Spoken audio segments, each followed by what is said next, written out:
Exam में 80% syllabus is of no use, क्योंकि सिर्फ 20% सिलेबस से ही आपका मैक्सिमम पेपर आ जाता है और हम लोगों को ये 20% सिलेबस के ही इंपॉर्टेंट टॉपिक्स को बार बार पढ़ के रिवाइज करने की जरूरत होती है। अब मेहनत तो लगती है हमारी इन 20% सिलेबस के टॉपिक्स को शॉर्टलिस्ट करने में, एंड शॉर्टलिस्टिंग के प्रोसेस में है ना कोचिंग एकेडमी आपकी हेल्प कर देती है। बट आज के टाइम में कोचिंग है ना इतना अनएथिकल धंधा बन गया है कि भाई वहां पे तो उस पे भरोसा ही नहीं कर सकते आप लोग। तो अब आप क्या करें, टेंशन मत लो, I will try my best to help you.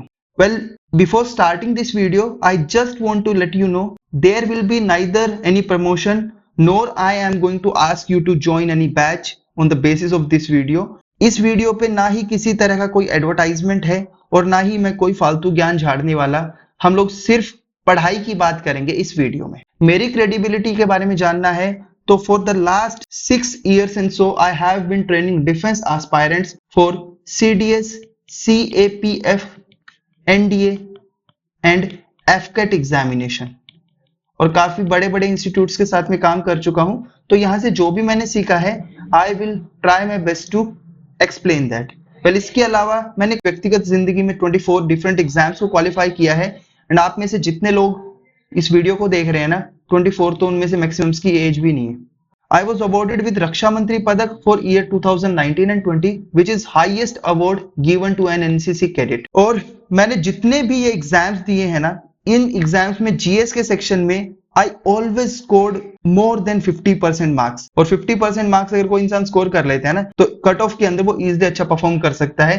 Where ये मेरी सीडीएस की मार्कशीट है, I scored 65 marks, cut off sectional की 20 मार्क्स ही रहती है, और उसके लिए ही लोग रोते रहते हैं। और आपके कोचिंग अकेडमीज भी बोलती रहती हैं कि हाँ भाई 21 स्कोर कर लो, बस यही करना है हमें। यहाँ तो भाई यहाँ तो 65 मार्क्स आए थे, एंड बाकी सब में भी हमेशा 50 अबव मार्क्स ही आए। अब मैं कैसे आपकी हेल्प कर दूंगा, तो this is the list of the topics जो आपको पॉलिटी के लिए पढ़ने हैं। अगर आप एनडी के कैंडिडेट हो, आपको ये कुछ टॉपिक्स हैं जिनको आपको अच्छे से पढ़ना है। अगर इनको इन डेप्थ आप स्टडी करके पढ़ लेते हो ना तो you will get the benefit. ये सारे के सारे टॉपिक, अब इसको करना कैसे है वो भी मैं आपकी बात बता दूं, क्योंकि लक्ष्मीकांत इज 1200 पेजेस की बुक, और उसमें से है ना मारपीट के 100 पेज का मटेरियल हमारे काम का है। और एक चीज और बता देता हूं, अगर किसी ने सिर्फ एक दिन भी पढ़ाई की है ना, या ना भी पढ़ाई की है, सिर्फ एग्जाम के बारे में सुना है, even a illiterate person can also tell you कि भाई लक्ष्मीकांत पढ़ लो। लक्ष्मीकांत में पढ़ना क्या है वो किसी को तंबूरा नहीं पता। तो भाई रियल डायरेक्शन जो है वो मैं आपको दे रहा हूं, इनको करना है आपको। अगर इन टॉपिक्स को आप अच्छे से कवर कर जाते हो, you will be able to do wonders in your exam. Apart from that, ancient के लिए है ना बहुत लोग परेशान रहते हैं। भाई इंडस वैली सिविलाइजेशन वाला टॉपिक है, और ये एक टॉपिक की लिस्ट है, आपको सिर्फ यही टॉपिक्स को अच्छे से कवर करना है। मेडिवल हिस्ट्री के लिए ये सारे टॉपिक्स हैं जितने यहां पे दे रखे हैं, इतना कर लोगे मोर देन सफिशिएंट है, टेंशन नहीं लेनी। वेल, इसके अलावा ना मैं आपको ये भी एक्सप्लेन कर दूंगा how I am going to help you and how I will be mentoring you in this particular examination. Whereas if you are preparing for modern history, this is the list. आप self study के time पे इस list को use कर सकते हो, और जो जो टॉपिक पढ़ते रहते हो उसके सामने टिक लगा लिया करो, ठीक है, उनके सामने टिक लगा लिया करो तो आपको फायदा हो जाएगा। Well, this list will be available on my Telegram channel and link will be available in description box. वहां से जाके you can download this list और इसको प्रिंट करा के आराम से मस्त तरीके से पढ़ो यार, कोई चक्कर ही नहीं है। फिर आता है ये सारी लिस्ट है यहां से यहां तक जो आपको मैंने दे रखी है, यू कैन यूज दिस अपने हिसाब से। फिर आते हैं फिजिक्स के टॉपिक्स। वेल, आपको पता है कि एनडीए में 50 क्वेश्चन इंग्लिश से, 50 लगभग साइंस से, और 50 जनरल स्टडीज वाले सेक्शन से आते हैं। तो भाई जो 50 क्वेश्चन है साइंस के, साइंस आजकल बहुत ज्यादा हार्ड कर दिए, तो उसमें भी जो मोस्ट इंपॉर्टेंट टॉपिक्स अगर इनको कर लोगे ना तो आपका काम हो जाएगा। क्योंकि अगर आप नॉन साइंस बैकग्राउंड वाले होना है तो यार प्रॉब्लम तो होती ही है। कुछ लोग बोलते हैं 9th-10th की एनसीईआरटी कर लो, लेकिन यार कुछ बहुत ज्यादा सिलेक्टिव टॉपिक्स फिजिक्स के ऐसे होते हैं जो कि 11th एंड 12th से आते हैं। अब 9th-10th के पीछे पड़े रहोगे तो ये तो सारे ही छूट जाएंगे, तो इनको कैसे करें तो वो भी बता रहा हूं, उसकी भी टेंशन मत लो, उसमें भी मैं आपकी हेल्प कर दूंगा। By the end of this video you will have complete clarity about the NDA, and tension मत लो, I will not going to pretend कि I trying my best to help you, whereas with my action I will prove I am the best helping hand available to you all. Physics में ये सारे topics आपको cover करने हैं, ये सारे topics की लिस्ट है, यहाँ पे ही दिए गए हैं। एक बार इसको जब लिस्ट आप डाउनलोड करोगे तो this list will help you. सारे के सारे टॉपिक्स है, बट एंड में है ना एक आपके लिए मैं गिफ्ट भी दे के रखूंगा ताकि आप लोगों की थोड़ी सी और हेल्प हो जाए। तो these are the topics physics के। कुछ मिसलेनियस टॉपिक्स भी हैं, जैसे एस्ट्रोफिजिक्स के कुछ टॉपिक है कि भाई ब्लैक होल क्या होता है, लाइट ईयर क्या होता है, किस चीज से एसोसिएटेड होते हैं, तो ये भी आपके एग्जाम के अंदर पूछे जाते हैं। Whereas physical geography is a section, हम लोग इसको हालांकि जनरल स्टडीज में पढ़ते हैं, but this topic should be consider as a science, क्योंकि साइंस में है ना पूरा कंसेप्ट है यहाँ पे, कैसे हवा ऊपर उठती है, कैसे बादल नीचे गिरते हैं, उन सभी की सभी चीजों के बारे में हमें बात करनी होती है इस फिजिकल ज्योग्राफी के सेक्शन से।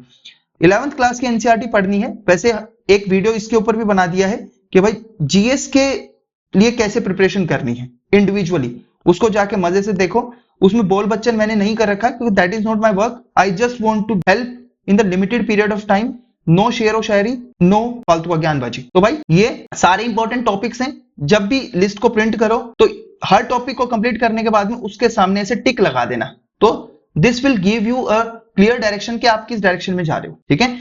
Where as we will come to Indian geography, ये थोड़ा सा फैक्चुअल हिस्सा है, इसमें आपको जो कंसेप्ट आपने फिजिकल ज्योग्राफी में पढ़े हैं उसको यहाँ पे अप्लाई करना है। इनको आपको थोड़ा सा मैप के साथ में कंसीडर करना है, क्योंकि ज्योग्राफी जो पढ़नी है ना, अगर उसको आप मैप्स के साथ में और कुछ डिजिटल इमेजेस के साथ में पढ़ते हो तो एक बेटर अंडरस्टैंडिंग और क्लैरिटी बनती है आपकी रिवीजन में और टॉपिक को समझने में। तो ये सारी लिस्ट है, इनको अच्छे से कर लेना। वेराज मेरे प्यारे बच्चों, फिर आता है इकोनॉमिक्स का सेक्शन। आजकल इकोनॉमिक्स से क्वेश्चन बढ़ने शुरू हो गए हैं, तो इकोनॉमिक्स है ना, ये 2-4 लाइन का टॉपिक है, ज्यादा नहीं है इसके अंदर, आधे पेज के टॉपिक है। You can consider it and you can follow the Mrinal sir हैं, मृणाल सर के नोट्स फ्रीली अवेलेबल है उनकी वेबसाइट और इंटरनेट के ऊपर, यू कैन डाउनलोड देम और वहां से ये पढ़ लेना। बहुत ही इजी लैंग्वेज के अंदर ये टॉपिक्स लिखे हुए हैं उन नोट्स के अंदर, अगर उनको फॉलो करोगे ना तो more than sufficient and believe me बहुत ज्यादा अच्छा आपको मजा आ जाएगा इनके अंदर, ठीक है। और बहुत स्कोरिंग है एक्चुअली, अगर आपको बताऊं ना, इकोनॉमिक्स कोई नहीं पढ़ाता, बट बिलीव मी सबसे प्रैक्टिकल और सबसे स्कोरिंग सेक्शन है ये आपके एग्जाम के लिए। फिर आते हैं इकोनॉमिक्स के अंदर भी ये सारे टॉपिक्स हैं, इनको कवर कर लेना। पॉलिसीज कैसी रही, उसके अंदर डिफरेंट रेवोल्यूशन, ग्रीन रेवोल्यूशन क्या था, व्हाइट रेवोल्यूशन क्या था, पिंक रेवोल्यूशन क्या था, उसके अलावा गोल्डन रेवोल्यूशन क्या था, वो सारे के सारे रेवोल्यूशन। आजकल ये बैलेंस ऑफ पेमेंट जो है ये भी काफी ज्यादा न्यूज के अंदर रहता है, क्यों? क्योंकि पाकिस्तान के साथ में हुआ था ना बैलेंस ऑफ पेमेंट क्राइसिस, तो उसके बाद से काफी ज्यादा न्यूज में है, ठीक है। Demography, human geography, human economics के बारे में भी आपको थोड़ा सा पढ़ने की जरूरत है, अच्छा सेक्शन है, यहां से क्वेश्चन बनते हैं। फिर बायोलॉजी वाला आता है, बायोलॉजी के लिए कुछ सेक्शन 9th का, कुछ 10th का, और कुछ सेलेक्टिव सेक्शन जो है वो 11th एंड 12th के भी इंपॉर्टेंट है। सारे के सारे इसमें दे रखे हैं, बट टेंशन मत लो, ये भी मैं आपके लिए सोल्व कर दूंगा, ये प्रॉब्लम भी मेरी जिम्मेदारी है सोल्व करना। लास्ट में ये सारे के सारे टॉपिक्स की लिस्ट है, इसके ऊपर मैं इसको रीड आउट करके do not want to waste your time, ये सारी की सारी लिस्ट है। Whereas environment and ecology का सेक्शन भी आजकल इंपॉर्टेंट है, यहां से मिनिमम 2 से 3 क्वेश्चन पूछ लिए जाते हैं एग्जाम के अंदर, आजकल ये इंपॉर्टेंट हो गया है।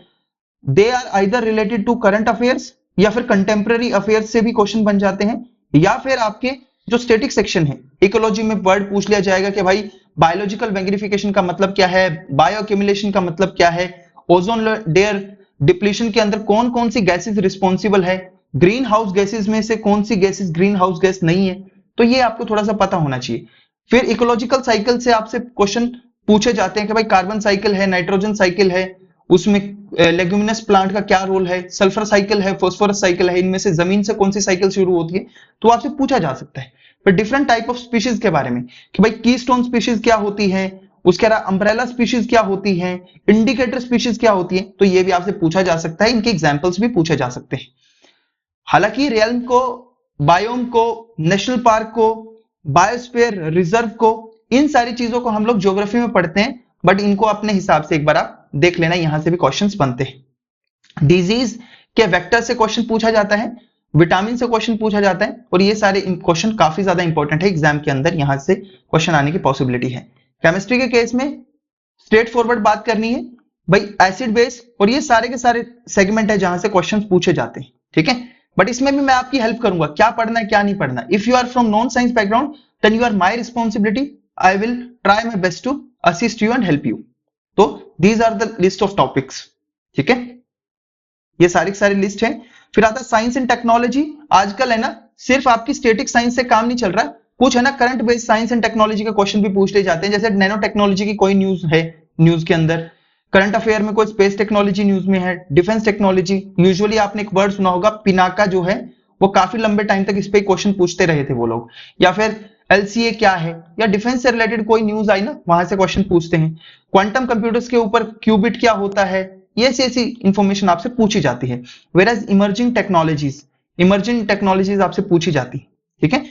करंट अफेयर्स के जो सेक्शन है, पहले आपसे वन लाइनर करंट अफेयर पूछे जाते थे, आजकल थोड़ा सा स्टेटमेंट वाइज करंट अफेयर पूछना शुरू कर दिया कि which of the following statement is और आर करेक्ट, तो पूछ सकते हैं वो लोग। उसके लिए थोड़ी सी नेशनल न्यूज, इंटरनेशनल न्यूज और ये सारे के सारी न्यूज आपको पढ़ने की जरूरत है। सो ये सारे टॉपिक्स अगर आप कवर कर लेते हैं तो believe me you are done with the GS section and you are going to do wonders with the GS section. तो जीएस सेक्शन की जिम्मेदारी तो यहां से आपकी कंप्लीट हो जाएगी। हाँ, अब बताता हूं, thanks for watching this video and क्योंकि आप लोगों ने इस वीडियो को देखा कंप्लीटली, आप लोग बेटर हो मैक्सिमम कैंडिडेट से।